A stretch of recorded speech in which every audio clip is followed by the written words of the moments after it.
Friends जय जगन्नाथ आपण को ओडिया लाइफस्टाइल को बहुत बहुत स्वागत।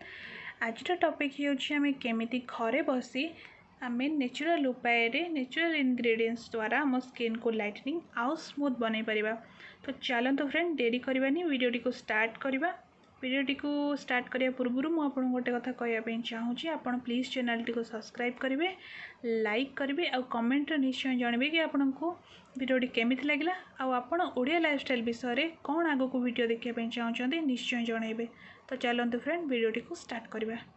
प्रथम इंग्रेडिएंट्स टी होछि हळदी। आपण मैंने जानते हळदी आम स्किन केते भल, तेबे मुझे नहीं कंचा हळदी। आपण मैंने चाहिए जदि कस्तूरी हळदी यूज करेंगे, रोषे घरे जो हळदी यूज होची ताको आपण यूज करंतुनी। आपण एई खंड हळदी एको कहते किंबा आपण कस्तूरी हळदी यूज करंतु। मु हळदी खंड को एमती क्रश करके एमती करदेली। आपण एमती क्रश करके हळदी खंड को नहीं जातु। प्रथमे मैं ऐड करी गोटे चम्मच बेसन। फ्रेंड्स आपड़ जानते हळदी एवं बेसन रो मिश्रण आम स्किन रे केते लाइटनिंग और व्हाइटनिंग पे हेल्प करे। तापरे नेक्स्ट मैं एलोवेरा जेल ऐड करी। फ्रेंड्स आपन चाहिए नेचुरल इंग्रेडिएंट्स माने नेचुरल एलोवेरा जेल नहीं पारे, किंतु मुझे पतंजलि एलोवेरा जेल यूज कली। आपण नेचुरल एलोवेरा जेल भी आपण नहीं पारे। नेक्स्ट मैं ऐड करी राइस फ्लोर। आपण जदि चाहिए आपण बाहर भी राइस फ्लोर माने मगे पारे, किंतु मुझे घर तैयारी राइस फ्लोर मैंने निजे चाउल को पेसिकी राइस फ्लोर कली। एटा बहुत स्किन व्हाइटनिंग रे हमको हेल्प करे। नेक्स्ट मुझे भी गोलाप जल आम इट्रे मिश्रण रे गोटे भल फ्रेग्रेंस दब आ स्किन को भी भल हाइड्रेट और मॉइस्चर करिवो। सब इंग्रेडिएंट्स को मिक्स कर दोछि।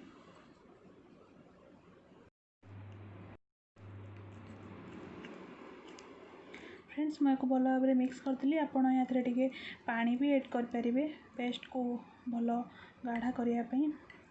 आमर यही पेस्ट तैयारी आम एक बॉडी रे यूज करवा। मुझे भी यूज करने को देखेबी। मो हाथ में आपको लगे देखेबी। भावती कि आम स्किन हलदी लगेला हलदिया देखा तेणु आम लगेबुनी कंची हलदी। एटा फ्रेंड्स आपड़ बेसन को अधिका यूज करेंगे, आपण को हलदिया देखाब ना आपण स्किन टोन। मुझे लगे देछि एक मु सुखिला जाए वेट करी। तापर मुझे रिमूव करके आपण मानक देखेबी। मो हलदी एथि ड्राए हो गलानी। मुझे वाश करके आपण मानक देखौछि यार रिजल्ट केमते आसुछि। फ्रेंड्स देखि पारथबे मुझे रिमूव कर देछि। नेचुरल इंग्रेडिएंट्स इंस्टेंट रिजल्ट न दे पारे, बट स्किन पे ये बहुत ही भल होता है, गुड होता है। तो आपण मैंने इंग्रेडिएंट्स यूज करंतु एवं मो सहित शेयर करंतु आपण मानक केमिति लागिला